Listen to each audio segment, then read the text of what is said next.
Bismillahirrahmanirrahim. Alhamdulillahirabbil alamin. Wassalatu wassalamu ala asyrafil anbiya'i wal mursalin nabiyyina Muhammad wa ala alihi wa ashabihi wa man tabi'ahum bi ihsanin ila yaumiddin. Amma ba'd.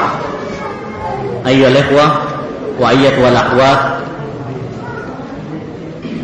kaum muslimin dan kaum muslimat yang dirahmati oleh Allah Subhanahu wa taala. Inilah acara kita yang kedua, yaitu acara soal jawab dari pembahasan yang telah kita utarakan sebelum zuhur tadi. Dan soal wal jawab termasuk suatu metode yang diajarkan dalam Islam. Allah Subhanahu wa taala berfirman, "Fas'alu ahla dzikri in kuntum la ta'lamun." Bertanyalah kepada orang yang mengerti apabila kalian tidak mengetahui. Dan adalah Jibril alaihi salam pernah bertanya kepada Nabi Muhammad sallallahu alaihi wasallam dalam hadisnya yang masyhur, bertanya tentang Islam dan iman dan ihsan. Lalu Nabi sallallahu alaihi wasallam menjawab pertanyaan-pertanyaan tersebut. Maka hendaknya bagi kita apabila ada pembahasan atau permasalahan-permasalahan yang masih belum jelas, bisa ditanyakan, dan kepada orang yang menjawab hendaknya menjawab sesuai dengan kemampuannya. Tidak boleh baginya untuk menjawab dengan kejahilan. Wala taqfu ma laysa laka bihi ilm, innas sam'a wal basara wal fu'ad kullu ulaika kana anhu mas'ula. Dan perlu diingat bahwa fatwa merupakan suatu hal yang sangat berat dan berbahaya, sangat agung namun berbahaya.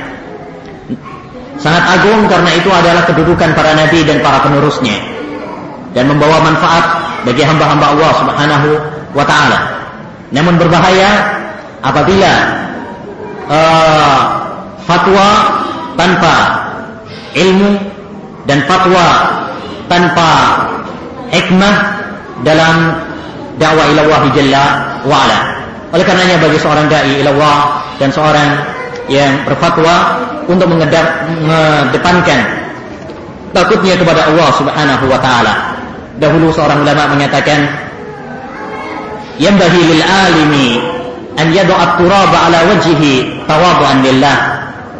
Hendaknya bagi seorang yang alim, orang yang mengerti tentang ilmu, untuk menaruh debu di wajahnya, tawadhu karena Allah Subhanahu wa taala.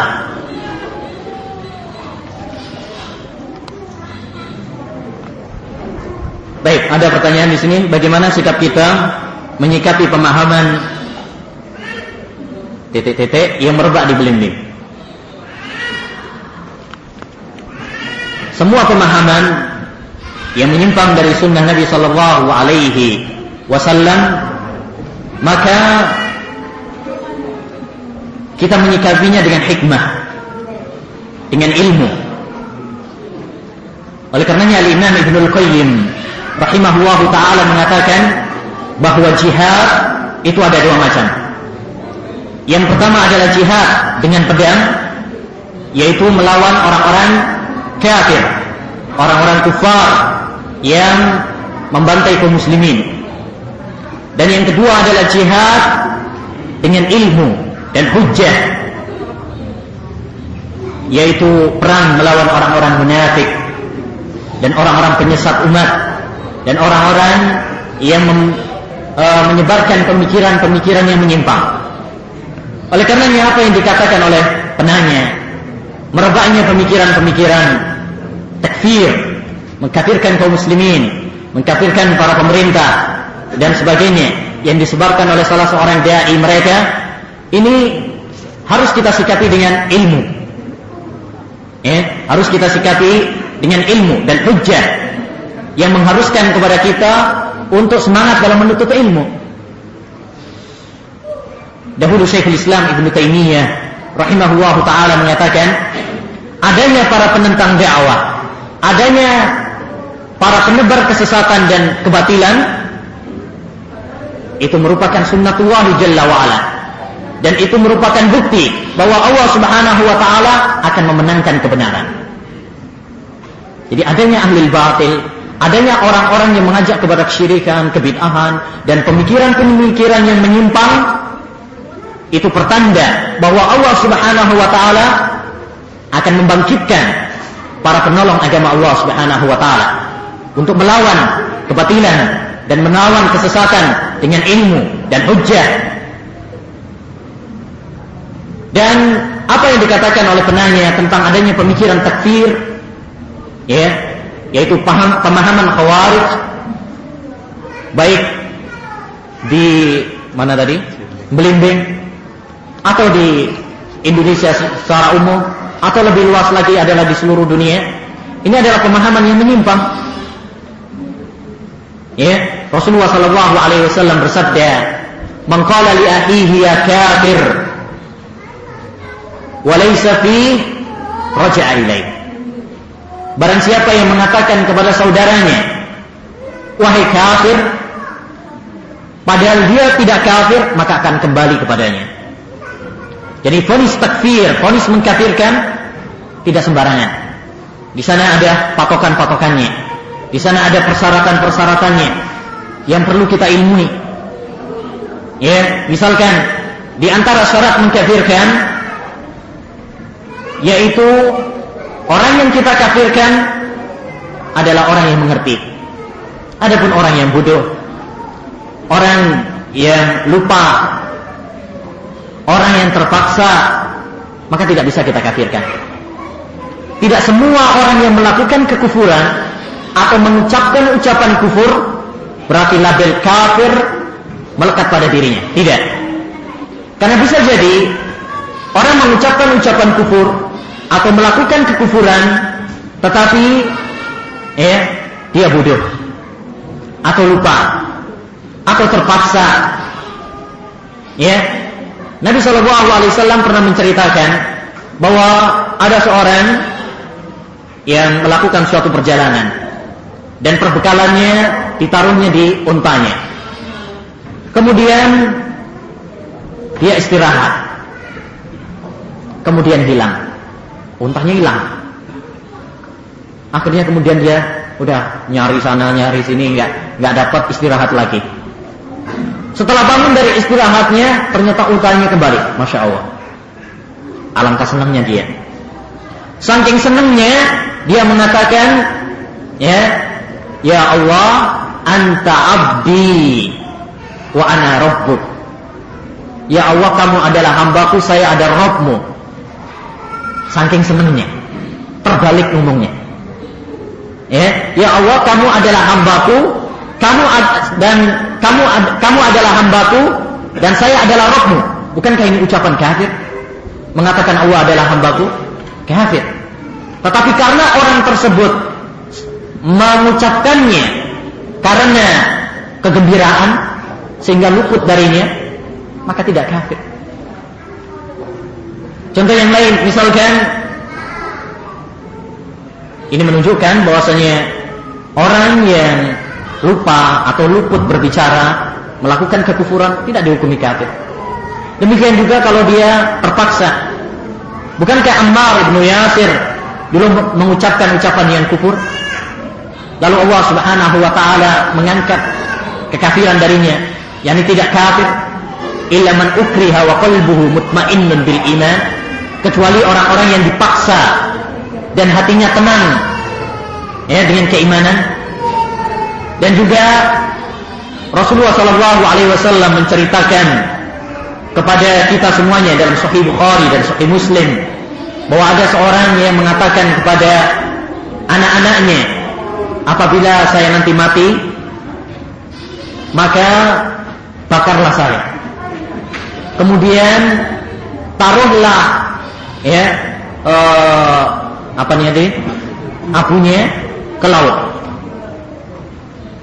Orang tersebut telah melakukan kekufuran karena dia ragu tentang kekuasaan Allah Subhanahu wa taala. Tetapi karena dia melakukannya karena jahil, tidak mengerti, maka Rasulullah SAW menceritakan ketika Allah membangkitkannya besok pada hari kiamat, Allah bertanya kepadanya, apa yang membuatmu melakukan hal itu? Dia mengatakan, takut kepadamu ya Allah. Lalu Allah mengampuninya.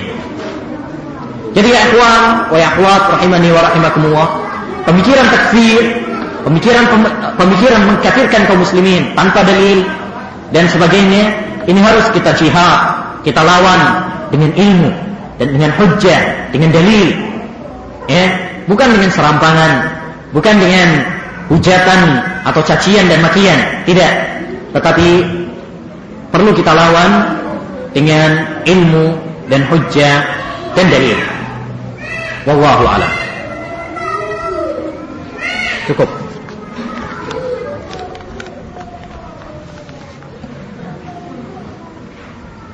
Nah,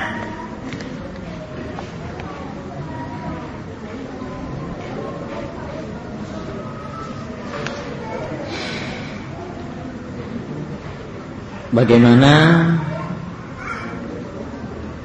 tentang teroris yang berkembang akhir-akhir ini?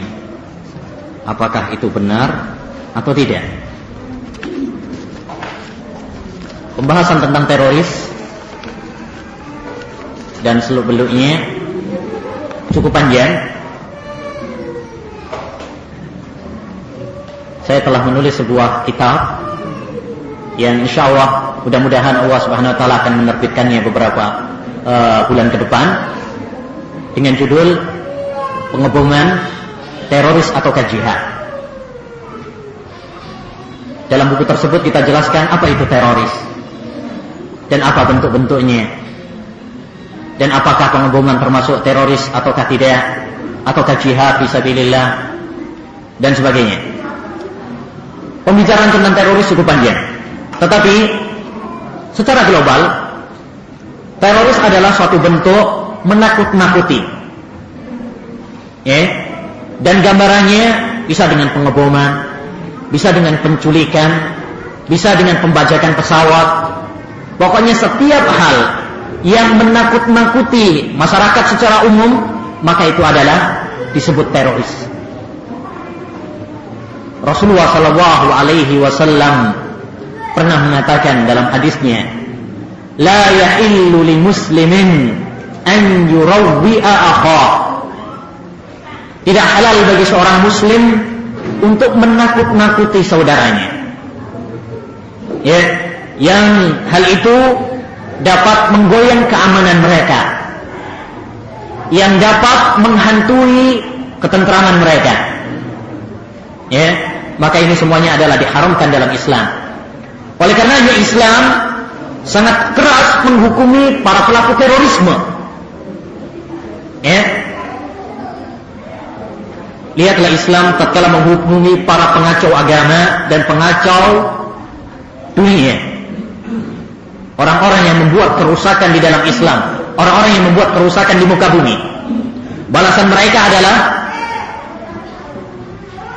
dalam Islam mereka dipotong, ya, dan dihilangkan dari muka bumi. Para pencuri dipotong tangan. Orang yang berzina dirajam. Orang yang penuduh dicambuk. Semua itu karena Islam adalah agama yang rahmatan lil alamin.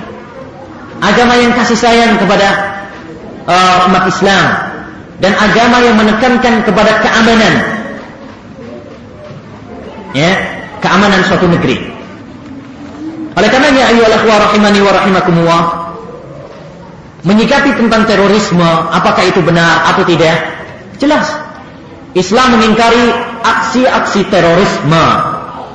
Betapa banyak ayat-ayat Al-Quran dan hadis-hadis Nabi Sallallahu Alaihi Wasallam yang menyebutkan tentang haramnya terorisme.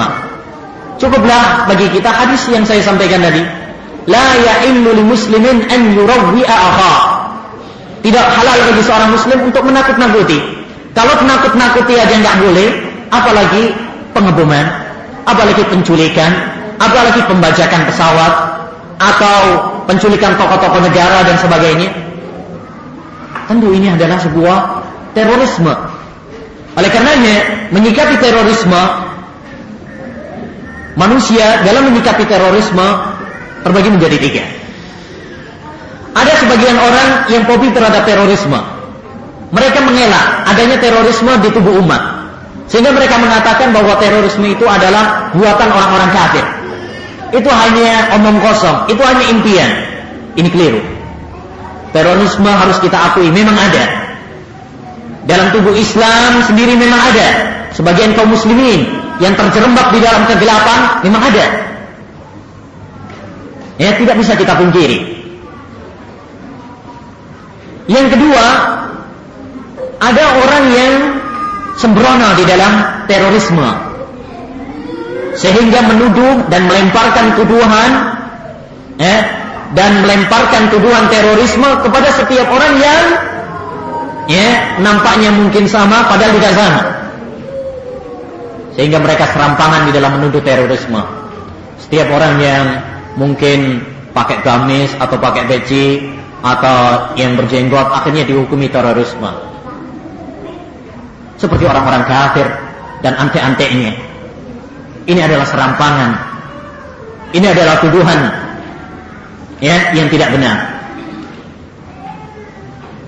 Adapun yang ketiga, yaitu sikap yang benar, sikap tengah-tengah, yang mengatakan bahwa terorisme memang ada dalam tubuh umat Islam. Kita mengakuinya, memang ada pemikiran-pemikiran yang menyimpang pada sebagian kaum muslimin. Namun hal itu bukan berarti kemudian kita mukul rata bahwa setiap orang Islam seperti itu. Ya, kita harus membedakan antara orang dan prinsip, antara orang dan ajaran. Islam mengajarkan kepada kita untuk kasih sayang. Inna arsalnaka rahmatan lil alamin. Sesungguhnya kami mengutusmu wahai Nabi Muhammad SAW rahmatan lil alamin, sebagai rahmat kasih sayang bagi alam semesta. Dan Al-Quran juga rahmatan lil alamin.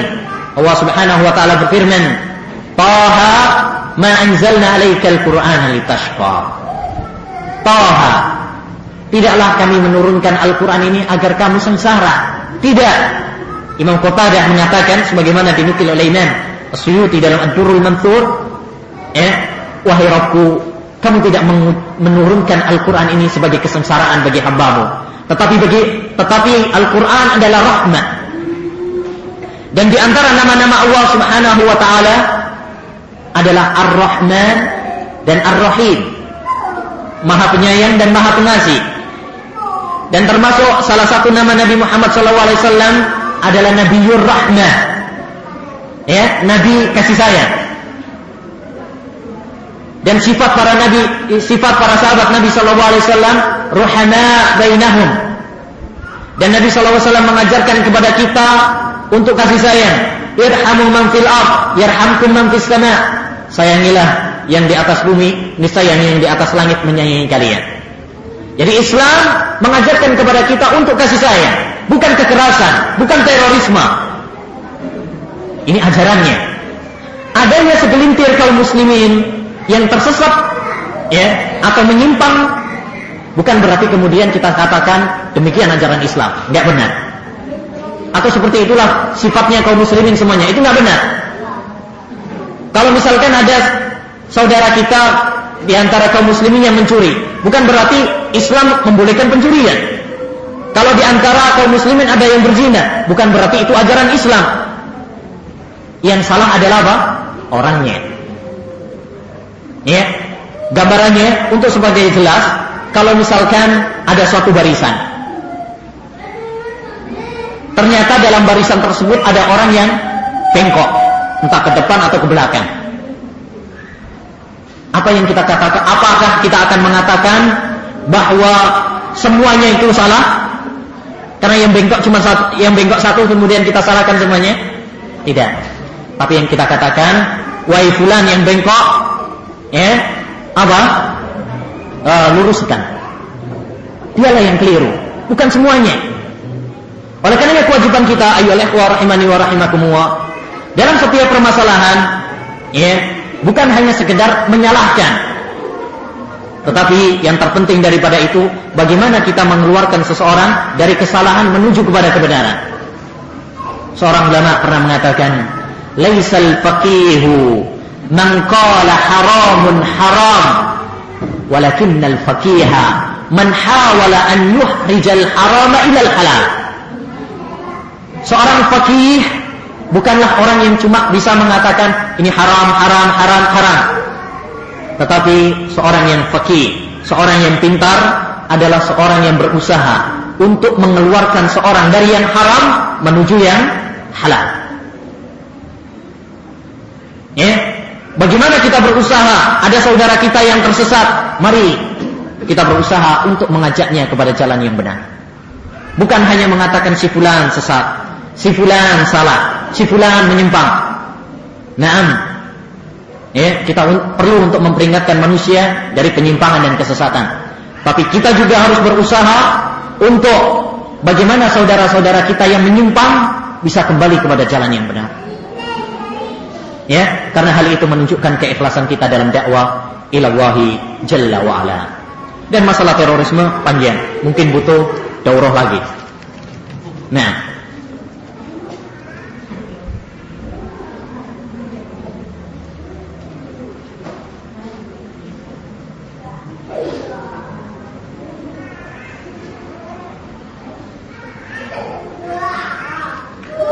ada dua orang yang menjadi anggota dua kelompok Islam yang berbeda. Akan tetapi dalam kepahaman mereka berdua mengikuti Al-Quran dan Sunnah dan mengikuti jejak salafus salih. Apakah mereka bisa dikatakan ahlu sunnah? Ada dua orang yang menjadi anggota dua kelompok Islam yang berbeda.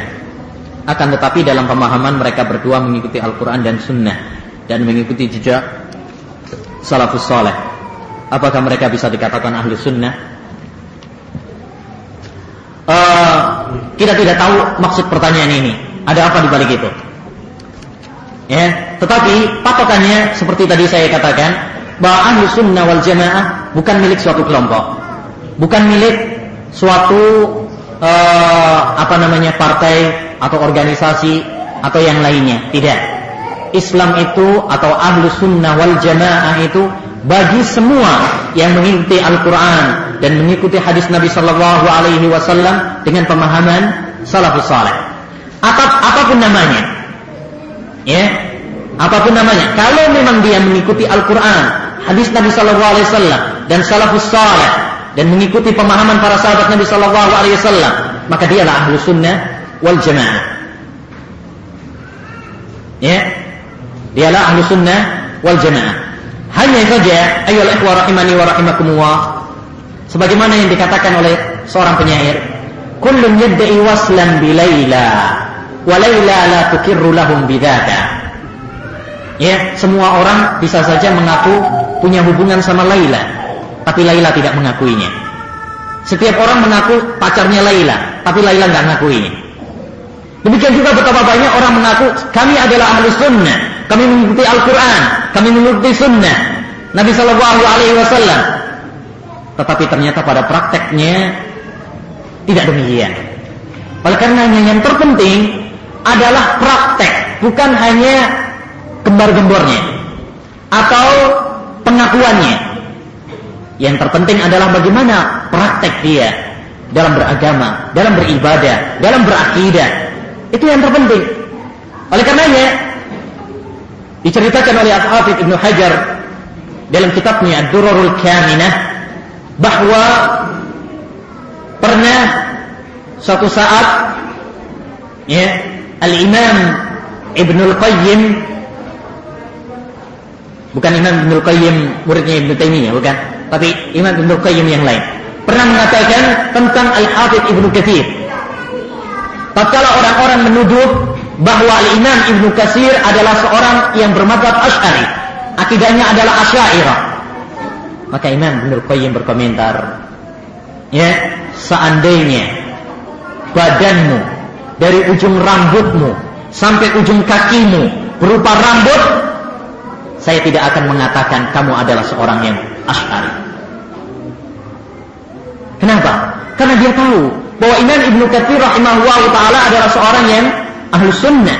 Walaupun orang mengatakan dia adalah Asy'ari, atau dia mengatakan Sururi, atau dia mengatakan Hizbi, kalau dia mengikuti Al-Quran dan mengikuti hadis Nabi Sallallahu Alaihi Wasallam, apa peduli hukuman orang? Apa peduli gelar orang? Ya, yang menggelari Ahlus Sunnah wal Jamaah bukanlah manusia, karena Ahlus Sunnah bukan sebuah pabrik yang dimiliki oleh seorang, sehingga dengan sesukanya dia mengeluarkan dan memasukkan seorang dari Ahlus Sunnah wal Jamaah. Tidak. Tapi Ahlus Sunnah wal Jamaah adalah Islam. Ya. Dan Islam adalah agama yang diturunkan Allah Subhanahu wa taala kepada nabinya, bukan milik perorangan, bukan milik fulan atau allan, tidak. Ya. Jadi patokannya Ahlus Sunnah wal Jamaah adalah tentang praktek kita, ya, dalam beragama kepada Allah Subhanahu wa taala, dalam akidah, dalam ibadah, dan dalam akhlak.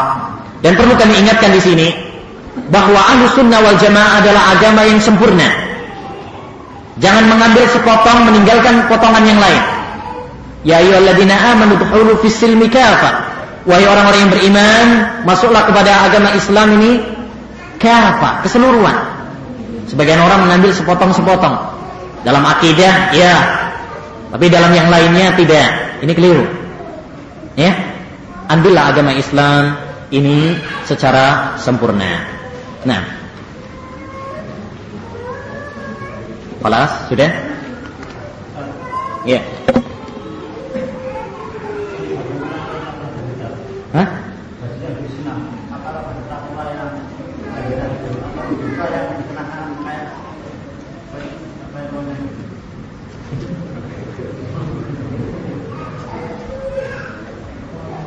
Gimana?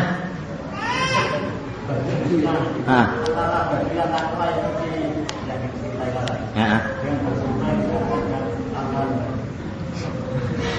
Waduh. Nyindir saya ini. Baik. Jadi pertanyaannya, bagaimana baju yang sunnah? Apakah baju takwa? Walibasut takwa khair. Dan pakaian takwa itu adalah pakaian yang bagus. Tapi bukan takwa ini ya. Baik.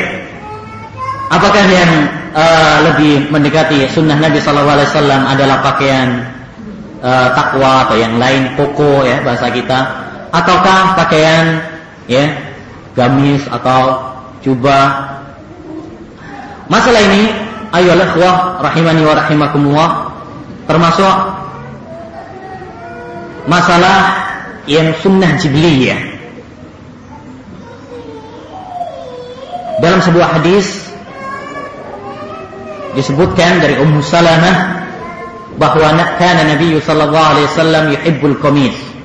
Adalah Nabi sallallahu alaihi wasallam menyukai baju gamis. yakni jubah kalau bahasa kita.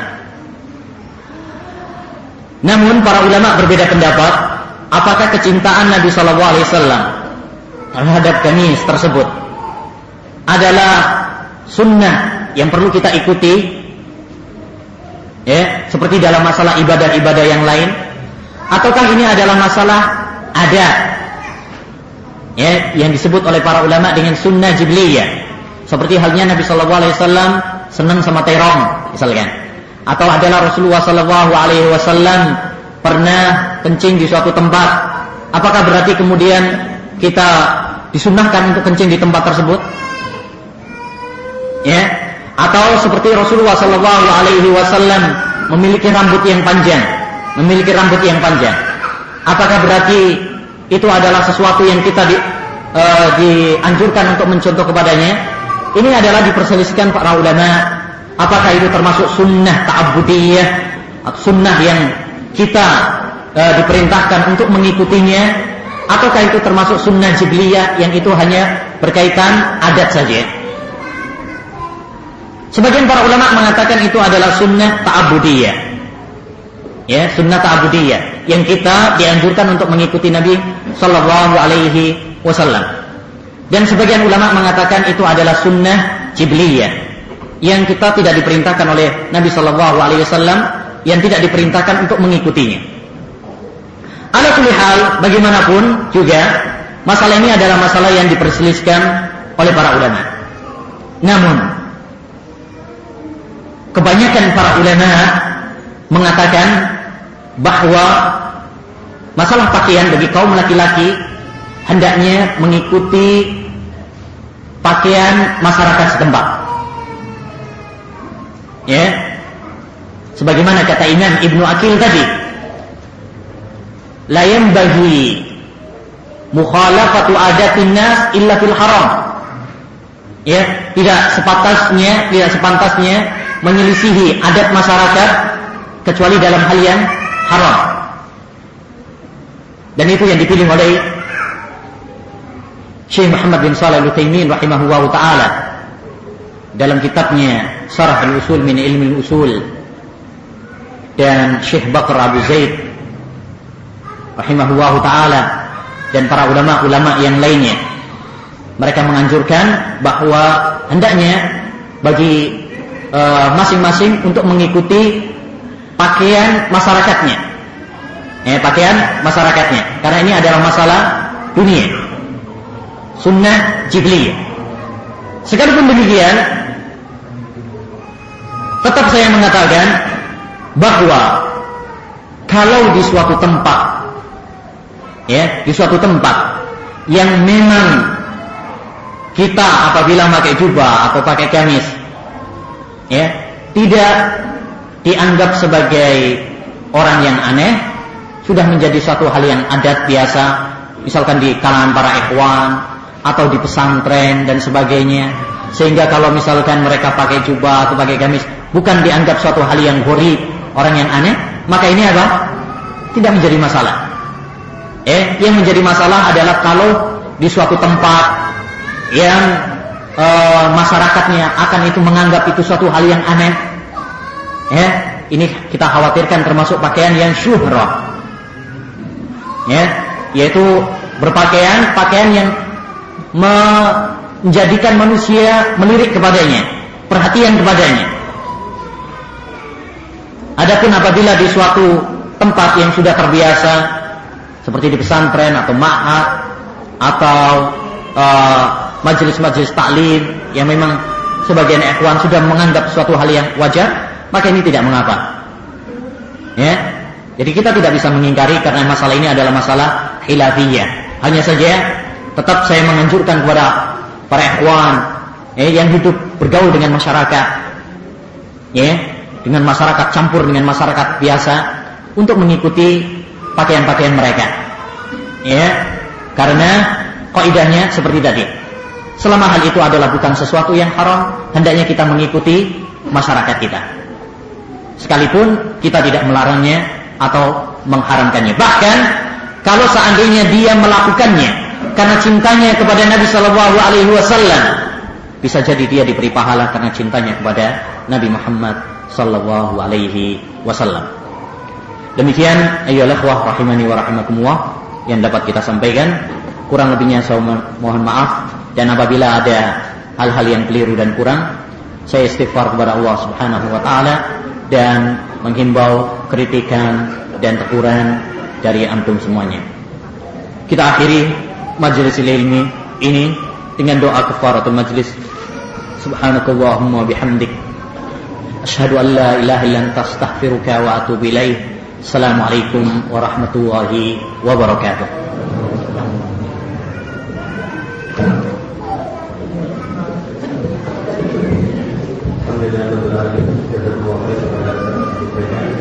Dan pengumuman selanjutnya adalah kami himbau sekali lagi bahwa Taifah Masjid Jabarukan insya Allah akan membebaskan tanah kurang lebih 1,2 hektar.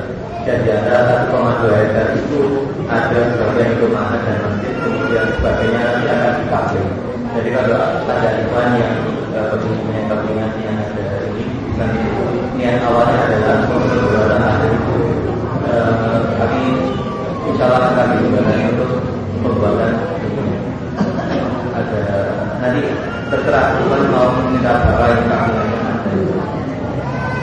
Nanti bisa menghubungi panitia dan kami buka lebar-lebarnya untuk segala bantuan karena saling membantu dalam hal ini. Insyaallah akan lebih meringankan kita. Assalamualaikum warahmatullahi wabarakatuh. Assalamualaikum.